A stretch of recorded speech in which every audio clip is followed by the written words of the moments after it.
இனிய தமிழ் நமது நேயர்களுக்கு இனிய மதிய வணக்கங்கள்.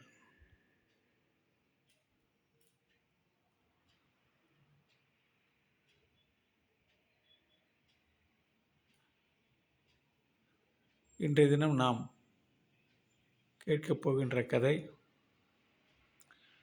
மயிலாடுதுறை.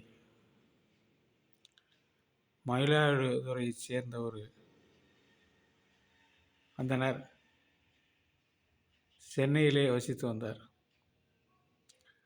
அவர் நல்ல பெரிய பணக்காரர். அவருக்கு எப்பொழுதும் தன்னை பற்றி பெருமையாக பேசிக்கொள்வது பிடிக்கும்.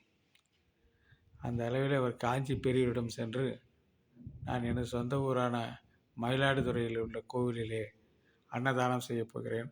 1008 அந்தணர்களை வரவழைத்து நல்ல முறையிலே அந்த இடத்துல ஒரு ஹோமத்தையும் செய்து ஒரு யாகம் இயற்றி அவர்கள் அனைவருக்கும் நல்ல அன்னதானம் செய்யப் போகிறேன் என்று வேண்டிக் கொண்டு அவரிடத்திலே ஆசீர்வாதம் கேட்டார். அதை பார்த்து கொண்டு எதுவுமே காஞ்சி பெரியவர் சொல்லவில்லை.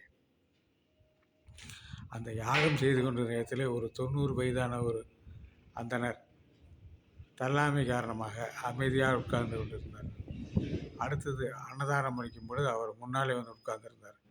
அவரை பார்த்த இந்த டாம்பிக ஆசாமி அவர் கையை பிடித்து இழுத்து வெளியே தள்ளி, முன்னே பார்த்தேன், நீங்கள் யாகம் செய்யும்போது ஒரு மந்திரம் வாய் திறந்து சொல்லவில்லை, இப்படிப்பட்டவர் எனக்கு பிடிக்காது என்று சொல்லி சாப்பிட உட்கார்ந்தவரை பிடித்து வெளியே தள்ளிவிட்டார்.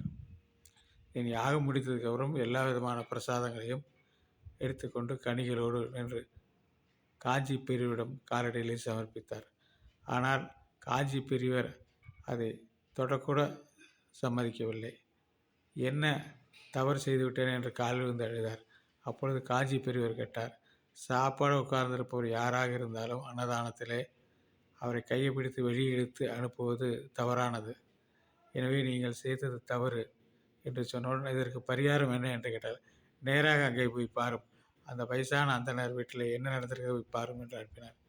இவர் உடனே கார் எடுத்துக்கொண்டு நேராக அந்த மயிலாடுதுறையில் இருக்கிற அந்த பெரியவர் வீட்டை விசாரித்து நேரில் சென்று பார்த்தால் அவர் அங்கே இறந்திருந்தார். என்ன செய்வது என்று அறியாமல் அவருக்கு ஒன்றுமே புலப்படவில்லை. அந்த நேரத்தில் மறுபடியும் காஞ்சி பெரியவரிடம் சென்றார். உன்னாலே அந்த பரிகாரம் செய்ய முடிந்ததா என்று கேட்டார். காலையிலிருந்து செய்ய முடியவில்லை என்று சொன்னார். அதுதான் சொன்னார், உங்களுடைய பணம் இருக்கிறது என்பதனாலே அந்த அகம்பாவத்தால் மற்றவர்களை எல்லாம் அவமதிக்கக்கூடாது, இனிமேல் உமக்கு எந்த விதமான பரிகாரமும் இல்லை என்று சொல்லி அவரை வெளியே அனுப்பிவிட்டார். இதிலிருந்து நாம் தெரிந்து கொள்ள வேண்டும், அவர் காலம் மட்டும் அவர் அதை நினைத்து வருந்தி கொண்டே இருந்தார். நோய்வாய்ப்பட்டு இறந்து போனார். இது நாம் தெரிந்து கொள்ள வேண்டியது என்னவென்றால், எதாக இருந்தாலும் அதில் ஒரு பணிவு வேண்டும், மற்றவர்கள் மீது ஒரு மரியாதை காட்ட வேண்டும். அந்த மரியாதையெல்லாம் தான் தான் பணக்காரன், தான் எல்லாவற்றிலும் சிறந்தவன் என்று எண்ணிக்கொண்டு மற்றவர்களை இகழக்கூடாது. குறிப்பாக சாப்பிட உட்கார்ந்தவரை பிடித்து அந்த பந்தியிலிருந்து வெளியே இழுத்து விடுவது பாவத்திலும் மகாபாவம். எனவே தானத்திலே சிறந்தது அன்னதானம், இரத்த தானம் என்று சொல்வார்கள். அவ்வாறு இருக்கிற நேரத்தில் அந்த ஏழை பாலைகளை அவமதிக்கக்கூடாது என்பதை மட்டும் தெரிந்து கொள்ள வேண்டும். நன்றி, வணக்கம்.